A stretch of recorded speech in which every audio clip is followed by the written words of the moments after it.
What's up, my reseller friends? My name is Sabrina. I thrift to resell on eBay and a little bit of Posh and Mercari. In this video, I'm going to talk to you about when buyers accuse you of selling something to them that doesn't work or is broken or whatnot. I'm going to just kind of discuss it. I don't really have answers, but I could just give you tips and advice based off of my own experience. And then I'm also going to tell you a story about recent negative feedback that I received that kind of ties in with this topic. And then I'm going to end the video with a quick Savers thrift haul. I do want to start off by saying though, that these stories are not meant to scare you or discourage you in any way from selling on eBay. I absolutely think that anyone who's thinking about being an eBay seller should definitely try it and not be scared of things. These things do happen. They're rare, but they do happen, but it's not something that should stop you from selling. But they are things that you just need to be aware of and just be prepared for in case they happen to you. So when you get accused of selling somebody something that doesn't work, it's going to be one of three things. Either one, it really doesn't work. Two, the buyer is trying to scam you. Or three, the buyer, it was just ignorant in terms of they didn't know what they were buying. Maybe they didn't read the description, or they just don't understand how to use the product. So it's going to be one of those three things. And we're going to talk about all three of those. So the first scenario, it really just doesn't work. I really do recommend that you always test your items before shipping. And if you can't test them, then disclose that in the description. Maybe have returns turned off and just let the buyer know they're taking a risk buying this because you don't know if it works. But you also have to drop your price though, if you are going to want that to sell. People will still buy things knowing that there's a chance it won't work because some people know how to fix it. It's just always a good idea to always just be honest with people from the start, because if you don't test it and then they say it doesn't work, you really have nothing to go off of, but just have to just take their word for it. I'm trying to remember if this has ever happened to me before. I don't think it has, but there have been times where I shipped something and it arrived damaged or broken. So in situations like that, especially if they have pictures to back it up, I will always refund. And then it's always important not to accuse buyers. So if they send you a message or if they open a case and they're stating that the item doesn't work and it's like, you know that it works, you tested it, you know that there's nothing wrong with it. My best advice to be when you communicate with this buyer, don't accuse them of anything and stay very professional. And the reason why I say this is because there are situations where if there is a case opened on you or if they leave you negative feedback and eBay goes to review, sometimes they look at the messages between you and that buyer. So it's really important that you look good through eBay's eyes. Even if the buyer is being very rude and aggressive towards you, it's always a good idea to just stay professional. And you know, this actually happened to me once where somebody bought something. I shipped it. They said they never got it. Tracking showed it was delivered. I had conversations going back between me and that buyer. That buyer ended up leaving me negative feedback. But when I communicated with eBay, they actually did go through and read my messages. And I know that because they told me they did. And they told me that they were very impressed with the way that I handled it when I spoke to this buyer. And they thanked me for it. And they removed that feedback. And also remember, it is possible that items can break in shipping. Even if, like, let's just say that you ship somebody a DVD player. UPS throws the box or something and breaks it. But when the buyer gets it, they open it, it doesn't look broken because it's broken inside. That can happen. So it's always just a good idea that if you are going to ship something that is very expensive, to make sure that you do insure things in shipment. The second scenario is that the buyer could be scamming you, and it does happen. And I don't want to go too much into detail about this because I just hate this information to be out there so that buyers can use this information to scam people. But I will say that if somebody sends you a private message stating that whatever it is that they bought from you doesn't work, I always recommend asking that buyer to open a return. You have no idea how many times this has happened to me, especially with video games. Dude, I think that there's something within the video game gamer community where they talk about this and they do it. But there's been so many times where I've got a message saying the video game didn't work. And then my response is always to be professional, even though I feel like, no, I know this game worked. I just tell them, oh, I'm very sorry for that. I tested it before I shipped it. I'm not sure what could have happened, but please open a return. And then never hear anything. Return never open. So I feel like sometimes when people buy things, they try to see what they can get away with by sending you messages. And they don't want to go through eBay and do it because, you know, they can only get away with doing it so many times, right? But if they send you a message and you just give them like a refund, like eBay's not going to really catch on to it, right? So just be, never just straight up just give them that refund. Ask them to open that return. And I know it sucks because I do feel like if a return is open on you, that somehow messes with your matrix or your algorithm. So I hate when returns are open. Like I way rather just give them that refund without that return. But this is how you can get scammed. But guys, again, I don't want you to get discouraged selling on eBay or say, okay, now I don't want to sell video games because I'm worried this is going to happen. Please don't do that because let me tell you guys, I ship out anywhere between 5 to 10 items a day on average. And this has only happened to me a handful of times. It's happened enough where, you know, I could talk about it, but it's not enough where like I want to stop selling video games.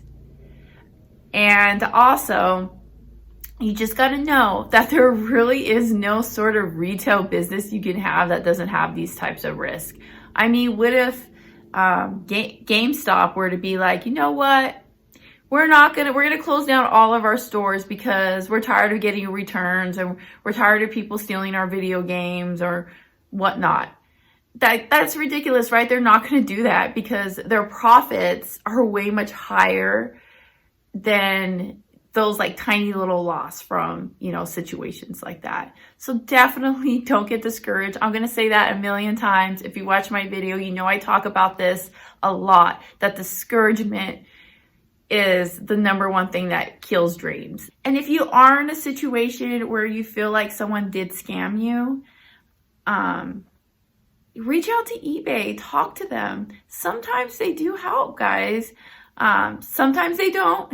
But I feel that the two best ways of getting help is by either calling and getting somebody on the phone or going onto Facebook and messaging, private messaging, Facebook for Business.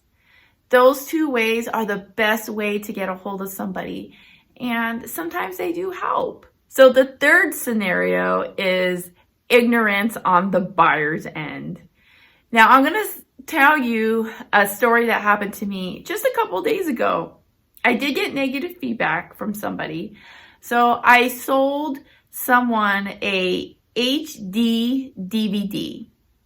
So the HD DVDs will not play in a regular DVD player. They won't play in a Blu-ray player. They only play in HD DVD players. Only. And someone bought one and then they left me negative feedback saying that they tried to play the movie in 3 different players and it doesn't work. And that was all that they said in the negative feedback. I was mad. So the first thing I always do if something like that happens is I respond to it. And then the next thing that I did was I messaged the buyer and I just told them, you know, I'm so sorry that the movie's not working for you. I really wish that you would have reached out to me before leaving that feedback, but is there anything that I can do to help? Did you play it in an HD player? Because it will only work in an HD player. It won't work in your standard DVD player. And because I felt like it was really odd that he would randomly have 3 HD DVD players lying around their house. I mean, most people don't even have 1, right? But he's got 3 that he was able to test. Like, I know that he just didn't know. He just thought it was a regular DVD. I know this, even though I don't have the proof, but it's just, you just know, right? So then he responded back to me and was like, oh yeah, I tried it. I even tried it in a Blu-ray player and it still didn't work.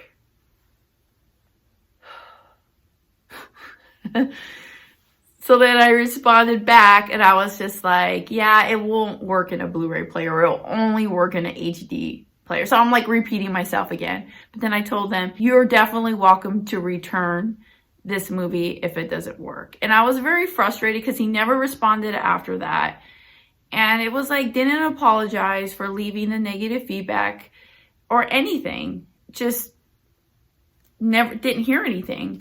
But I did dispute the feedback. I didn't call anyone or anything. I just hit the dispute button and I explained, I told them, I'm pretty sure that this person didn't realize what they were buying. It's not going to work on a regular DVD player. I offered this buyer a return, a free return. And the feedback was gone. Like, I went back and checked like 10 minutes later and it was gone. So I was really happy about that. But yeah, guys, I mean, I think something that really helped me was that I did put in the description that this is an HD DVD that will only play in an HD player. It will not play in a standard DVD player. Like, I wrote it out clear as day, even though this should be something that should be obvious. And that's a very important tip too. Sometimes when you make your listings, you should pretend as if you're selling this to somebody who isn't smart.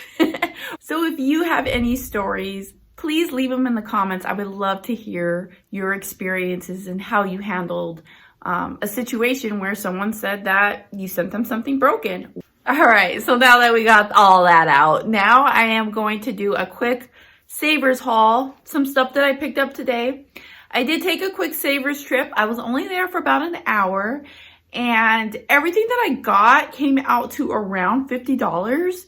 Now, I'm not going to tell you the price of each item because I honestly don't know because there was like some weird sales, like certain things were like 30%, some were 20, some were 50. So I'm just going to say that everything here was about $50.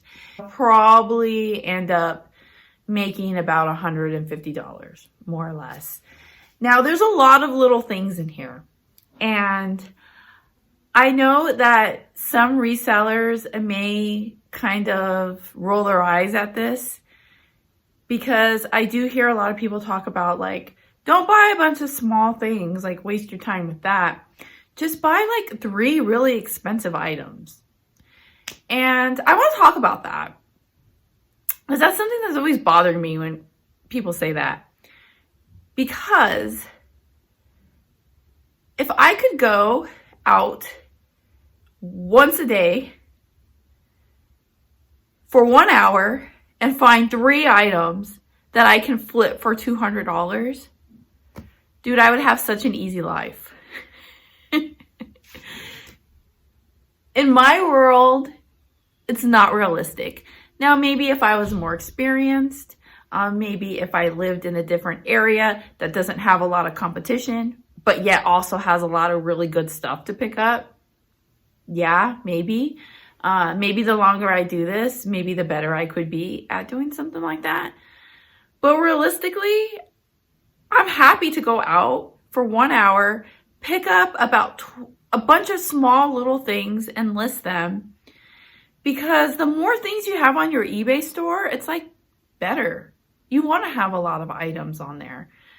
It helps you sell your other things. These small things help you sell the big things. So I'm okay with this. I'm okay with going on an hour trip to Savers, buying a duffel bag full of stuff, coming home, spending 3 or 4 hours listing them and making $150 to $200. I'm okay with that. And I hate the phrase, you do you. Oh my gosh, I hate that phrase. But I feel like it's very appropriate in this situation. You do you. Don't ever like let people make you feel bad about like how you source things, because your eBay store is unique to you. But with that said, I'll just go ahead and show you all these little things that I picked up, and I'll let you know more or less what I think I can get for them and maybe why I bought them. All right, starting off, it was a grab bag. It came with 2 plush in it. The reason I bought it was for Vanellope. Now, I could just tell by looking at the plush without even looking at the tag if this is going to be like a Disney park plush or like a Shop Disney Store plush, because those ones are always nicer. So I could just tell that this one was a nice one. So I grabbed it for her. I'm going to be listing her somewhere between $15 to $20. And then it did come with this little plush too. I would never have just bought this, but since it came in the bag, I'll probably list it for like 10 bucks. Dude, you guys would be surprised. There's been so many of these little plush bags that I buy it for one thing, but it turns out that the random stupid little plush that came with it that I didn't even buy it for was like worth something. It's crazy. So maybe I'll list it. Here's another plush grab bag. This is also a Shop Disney plush. This is young Elsa from Frozen 2. She's so cute. I might keep her. I bought it for her, and everything else in here was just extra bonus. This little guitar is actually for a Build-A-Bear. I could probably sell this for about 12 bucks. Her, I'll probably list for about 15. This little Beanie Baby, I'll probably try to list it for like 10 bucks. And then the rest of the things in here, I think, are just little McDonald's or Burger King toys. So I may end up not listing these. So something I have been doing with, like, when I get bags of toys, the toys that I end up not listing, I'm putting them all together in one bag. That way when my friends come over that have like these small kids, I bring that bag out so I can give them these toys to play with. So that's what I'm doing with those. Next is this Lala Loopsy doll Ferris wheel. This came out really cheap. I feel like it was like $1 or something like that. And I will be listing it probably for $15. Maybe somewhere between $15 to $17. There's not a lot of profit to be made in it because, so this weighed 7 ounces, but once it's packaged in a box, it's probably gonna round out to probably about 12 ounces, maybe 15.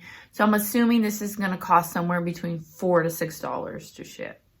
But I mean, I like having this type of stuff in my store. It's super cute, it's fun, and it's, you know, it was really cheap. Next are these punky color shampoos. I may keep this, I'm not sure. But if I don't, these sell for about $17 a piece. You could tell that they're brand new. They haven't been opened. Now, another grab bag full of like little toys. Now, this was kind of like a little bit of a gamble for me. But this is, I learned so much about selling toys by these little grab bags. Because when I look up the comps for these things, I just learned, right? And that's like the best way to be successful at eBay. I think it's just hands-on experience. 2 of these are actually worth something. So this is Anastasia. And then another character from the movie Anastasia. She sells for about 15 and he sells for about 20. So, I mean, I don't think I'm going to sell them as a set. I think I am going to sell them separate. I'm not sure though. And then everything else in here is just bonus. It's just going to be fun things to play around with. And then I got like these Nintendo skin things. I don't know if there's any value. This is like a Nintendo Switch thing. I don't know if there's any value in these. But this was super cheap as well. I think this came out to about $1 for the bag. I may give them to my husband if he wants them. And then I bought this grab bag. It has the Viewmaster and the Etch-a-Sketch. The Viewmaster, I'll probably list this for about 15. This is broken. It does not work. So I'm pretty bummed about that. So this was kind of a bad buy because of the fact that the Etch-a-Sketch is broken. I was going to try to sell them as a lot together for about like 20 bucks. That was my plan. But sometimes plans don't follow through because of things that are out of your control. So then I bought this bag that's full of a bunch of like little doll furnitures and accessories. I have so much fun with this type of stuff. And again, this is how I learn things. There's some Barbie stuff in here. Yeah. Another plush grab bag that has Dora and Boots. I'll probably list them together somewhere between 15 and 20 bucks. This is like a little grab bag of dolls. This one I think was a bad buy because a lot of the dolls, I'll give you an example. Like, look at how loose her leg is. If you have a doll that you're trying to sell that has loose body parts or something on the neck is broken, it's basically trash. Got this Harry Potter tie. I'll probably list this for about 10 to 15. Bought this book for my daughter. And then another one, another doll grab bag. This is called Na Na Na Surprise. I think I could probably get about 15 for her. And then this is actually a line. I forget what it's called. It's like Phanosis or something like that. But they're like these little dolls that are dressed up to go to the Disney parks. How freaking cute is that? Originally, she came with like little mouse ears and a little Minnie Mouse dress. And you can already see on her hands that she's got the little mini Mickey Mouse gloves on. I don't think that she's going to be worth much because she's in rough condition. Like, look at the back of her hands. You guys see how dirty they are. I don't even know if it's worth it for me to waste my time to clean her up. I might. I don't know. So there's that. This is a doll from McDonald's. So this is probably just trash. And then we have like this Chelsea doll, but it looks like somebody decided to give her a haircut. I'm pretty sure. And look at her arm. See how it's loose? This is trash. And that's basically it. Like I said, it was just a really quick 1-hour trip to Savers. They were having some sales. Normally Savers is really expensive. But because of the fact that they were having sales, it was decent, okay? It wasn't, even with the sales, it still wasn't great. It was decent. And I found some stuff to keep me occupied and busy this week.